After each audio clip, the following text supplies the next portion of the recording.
After our last video, where we showcased Senna's accident in an incredible 3D animation, some questions arose about the hole in the visor and the hole on the upper part of Senna's helmet.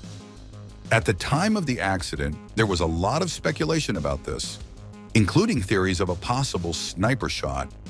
Now let's debunk the myths surrounding the marks on the helmet and the contradictory theories created by fans or even shared by some media at the time. But first, if you're not yet subscribed, make sure to subscribe to the Brugger Films channel and leave your like. This helps us keep bringing exclusive content in a cool way for you. Well, in one of the few photos of the helmet released at the time, we see here what appears to be a supposed hole in the visor and another on the top of the helmet. Let's first analyze the hole in the visor. At the time, there was a theory that it had been caused by the car's steering column, which upon braking supposedly penetrated the visor. But how could that be possible?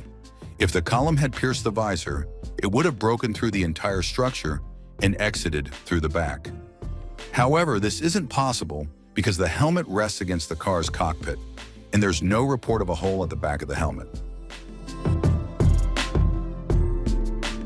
Moreover, the diameter of the steering column is much larger than the size of the supposed hole. So what is this hole in the visor shown in the photo? It appears that this mark is simply a reflection that occurred when the photo was taken. No other real images show this hole in the visor. In other words, the steering column didn't penetrate the visor, and Senna wasn't struck in this way.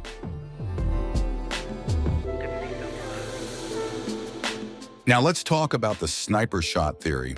When this same photo circulated on the internet, theories emerged that Senna had been the victim of a sniper shot. They claimed the shot hit the helmet, causing the car to go straight and crash into the wall. Some even said they heard a gunshot coming from a tree. But if that happened, where's the bullet? However, we know that Senna tried to brake the car, as shown by the skid marks in the runoff area. The problem was that the steering column broke at the entrance to the curve, and the car didn't respond to his attempts to steer. As for the hole shown in the photo, it caused much controversy. But upon closer inspection, we see that the helmet had lateral air vents. What actually happened was that, during the impact with the wall, the cover of the right side air vent came off, exposing the ventilation system's opening. So there was no sniper shot. The helmet had these air vents, and one of their covers was torn off by the crash. And what about the tear in the helmet's visor that pierced through the protective structure?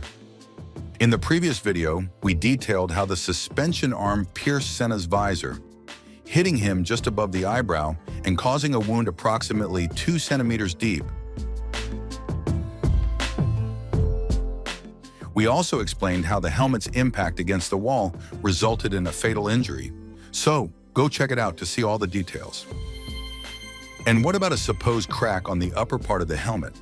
In this photo of the helmet, we see what looks like a crack running through the national logo. After the accident, the helmet was analyzed and did show cracks and visible damage. But what we see here are construction details of the helmet, not a crack. Senna's helmet, manufactured by Bell, was designed to protect the driver from impacts. But in Senna's case, the impact was extremely intense. And what happened to Senna's helmet? For a long time, the helmet worn by Ayrton Senna during the 1994 San Marino Grand Prix remained out of the spotlight, as it was held by the authorities conducting forensic investigations on both the helmet and the car. After being released by the Bologna court, it was returned to Bell, the equipment manufacturer. Shortly after, in an agreement with the Senna family, Bell incinerated the helmet in April 2002 in Bologna. As for the car Senna drove, the FW16, it was released in March 2002 and returned to the team's factory in England. The release occurred because the forensic investigation couldn't identify the exact causes of the accident. Pretty strange, don't you think? But we'll talk more about that later. In 1999, Patrick Head and Adrian Newey, the model's designers, were indicted for the tragedy. However, the case was closed without anyone being identified or convicted.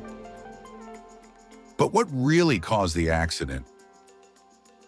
For those who think there are no shortcuts in Formula One, here's proof that there are. During free practice at the Brazilian GP on March 27, 1994, Senna asked the team if the steering wheel could be positioned closer to him, as it would make driving easier. So, the Williams team sawed the steering column and adapted a spacer, a metal sleeve a few centimeters long, to allow the steering wheel to move closer to the driver, fulfilling Ayrton Senna's request.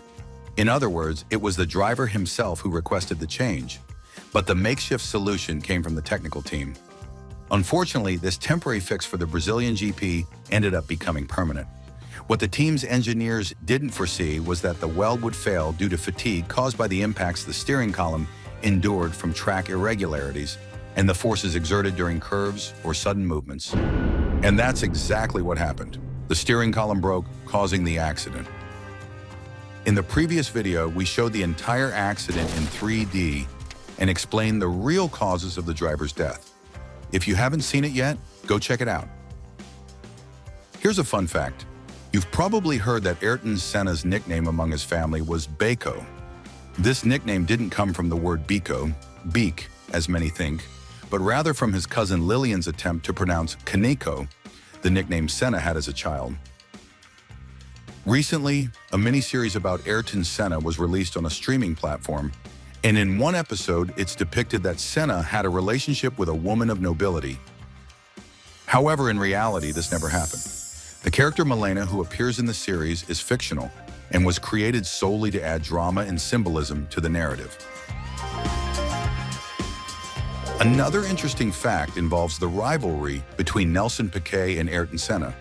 In 1980, Ayrton Senna had a relationship with Adrian Yeaman, who had previously dated Nelson Piquet. At the time, the relationship was widely discussed, with rumors suggesting Ayrton got involved with Adrian to prove he wasn't gay. This added yet another element to the already intense rivalry between the two great Brazilian drivers. Well, now you know everything about what really happened and the details surrounding Ayrton Senna's death. Could Williams have prevented the tragedy that led to Senna's death? Let us know what you think about this video and if we missed anything.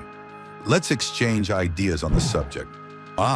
And don't forget to watch the first video where we show the entire accident in 3D. The link is in the card at the end of this video. Once again, we hope you enjoyed this production.